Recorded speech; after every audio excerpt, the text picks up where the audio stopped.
বিএনপির ভারপ্রাপ্ত চেয়ারম্যান তারেক রহমান বলেছেন, স্বৈরাচারের পতন হয়েছে, কিন্তু ষড়যন্ত্র এখনও অব্যাহত রয়েছে।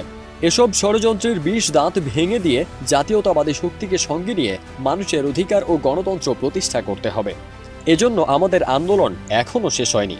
গণতন্ত্র ও মানুষের ভোটের অধিকার ফিরে না পাওয়া পর্যন্ত বিএনপির আন্দোলন চলবে। কেউ না বুঝলেও আমরা আপনার প্রয়োজন বুঝি, আর তাই তো অত্যাধুনিক ফিচার সম্বলিত বিভিন্ন সাইজ আর কালারের ২৫০টিরও বেশি ডিজাইন অপশন নিয়ে ওয়ালটন স্মার্ট ফ্রিজ বোঝে আপনার প্রয়োজন। ৮ সেপ্টেম্বর বিকেলে সাতক্ষীরা জেলার কলারোয়া হাইস্কুল ফুটবল মাঠে কলারোয়া উপজেলা ও পৌর বিএনপির আয়োজিত জনসভায় প্রধান অতিথির ভার্চুয়াল বক্তব্যে তিনি এসব কথা বলেন। সভায় সভাপতিত্ব করেন সাবেক সংসদ সদস্য ও বিএনপির কেন্দ্রীয় প্রকাশনা বিষয়ক সম্পাদক হাবিবুল ইসলাম হাবিব। প্রতিবেশী দেশের ফাঁদে পা দিয়ে কিছু রাজনৈতিক দল বিভ্রান্ত হয়ে বিভিন্ন কথা বলেছেন দাবি করে তারেক রহমান বলেন, এজন্য আমাদের সজাগে থাকতে হবে।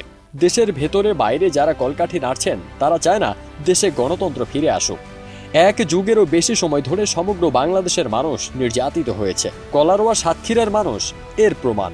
২ যুগ ধরে আন্দোলনের মাধ্যমে দেশ স্বৈরাচার মুক্ত হয়েছে। বাংলাদেশের প্রত্যেক অঞ্চলে যেসব সম্ভাবনা আছে তা সামনে এনে দেশকে এগিয়ে নেওয়া হবে জানিয়ে তিনি বলেন, বিএনপির রাজনীতি হলো উন্নয়ন ও উৎপাদনের রাজনীতি। আসুন আমরা দৃঢ় শপথ গ্রহণ করি যে এই দেশের হারিয়ে যাওয়া গণতন্ত্র পুনরুদ্ধারে আমরা আন্দোলন চালিয়ে যাব।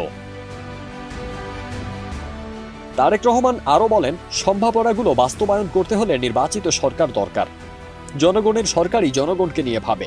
শহীদ রাষ্ট্রপতি জিয়াউর রহমান জনগণের ভোটে নির্বাচিত ছিল বলেই কৃষকের জন্য খাল খনন করেছিলেন। দেশ নেত্রী বেগম খালেদা জিয়া শিক্ষার্থীদের জন্য বিনামূল্যে বইয়ের ব্যবস্থা করেছিলেন। জনগণের সরকারই জনগণের ভোটাধিকার প্রতিষ্ঠা করতে পারবে। ফারদিন সানি, দেশ রূপান্তর।